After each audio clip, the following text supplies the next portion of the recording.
Well, it was a dramatic race, and it was the final marathon for British runner Sir Mo Farah, at least the final London Marathon. The four-time Olympic gold medalist finished the men's lead race in ninth, completing the course in 2 hours, 10 minutes and 28 seconds. Now, joining us to reflect on the London Marathon is VOA journalist Henry Ridgwell. Henry, a very good afternoon and a good evening to you. Thank you so much for joining us this evening. What a dramatic race for the women and the men.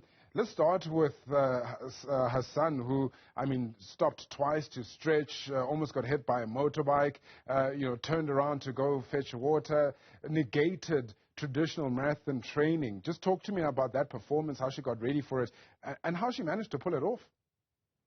Yeah, an extraordinary race for the women.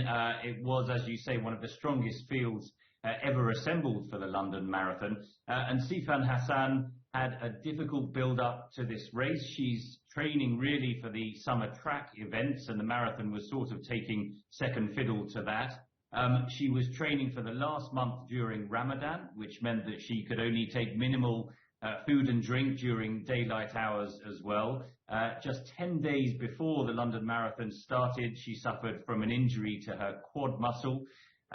Apparently she forgot to tape that muscle up in the lead up to the send-off this morning in London, and she had problems throughout the race. She was visibly in pain, grimacing throughout. She had to stop and stretch out her quad and let the leading group twice go ahead of her. She managed to catch them up on both occasions. And as you say, at one point she nearly missed a water station towards the end. She did an abrupt turn and was nearly hit by one of the motorbikes leading out the race in that maneuver. And yet she managed to catch up with the leading pack, and with around 200 meters to go, she managed to get to the lead, and she sprinted an incredible final leg to take the win. So an amazing win for the 30-year-old Dutch woman. She's a debutante. As we've been describing, the build-up has been difficult, and she's come to storm to the lead and take the gold medal in London, and that was really just an extraordinary race to kick things off. Really phenomenal. I mean, before the race, she even, was in tears, questioned by journalists saying that she doesn't think that she's going to win. She doesn't see herself at all on the podium, actually. And yet, here she was, sprinting away to the finish line and taking that victory. How much of that is perhaps due to the fact that she's a shorter distance runner? She clearly had those sprinting legs in her at the end. I think the big question mark was whether she would have the stamina to get that speed up right at the end. But as you say, she is normally a 5,000 meter, a 10,000 meter runner, extremely fast over even shorter distances as well. And she clearly had it mentally and physically in those final 200 meters. And that stretch was just extraordinary to hear the commentators, the crowd as well, really responding. She was in a group of at least 5 runners leading up to that final stretch.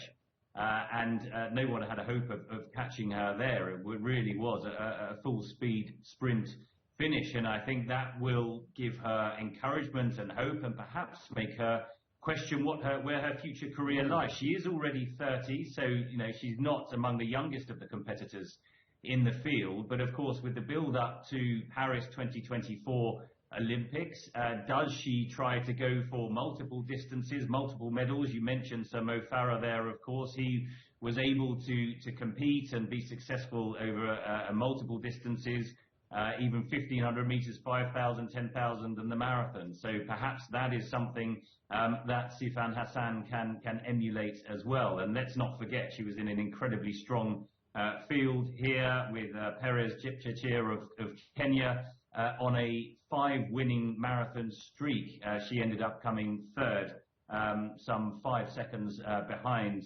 Sifan Hassan. So they pushed her to the end, but it really is those sprinting legs that got the Dutch woman over the line. It was an incredible field with extraordinary talent, both men and women. We speak about phenomenal athletes, and Kelvin Kiptum is a name that now is going to be on the tip of many people's tongues. I mean, he at some stage looked like he was going to break the world record, the 23-year-old. What a talent he is. Yeah, this is building up to be an incredible men's sort of era in men's long distance running. You've got now Kelvin Kiptum having almost broken the world record. He broke the London course record today. The amazing thing about that was the second half was faster than the first half of his race. He ran the second half in 59 minutes and 45 seconds. He was the only of the elite runners to run faster in the second half, and he just kept on getting faster and faster. Each mile that he ran was about 10 seconds faster than the last. So again, he appeared to have the stamina to keep up that speed towards the end, and he was so far ahead of the pack, 3 minutes ahead of second placed Geoffrey Kamworor, that he had time to collapse over the line in exhaustion. I think we can understand that, have a break, but get up and start celebrating. And it was still several minutes before the second and third places came over the line. He is only 23 years old as well, really at the beginning of his career. I suppose what people would like to see is he up against Eliud Kipchoge, of course, fellow Kenyan who ran the Boston Marathon last week.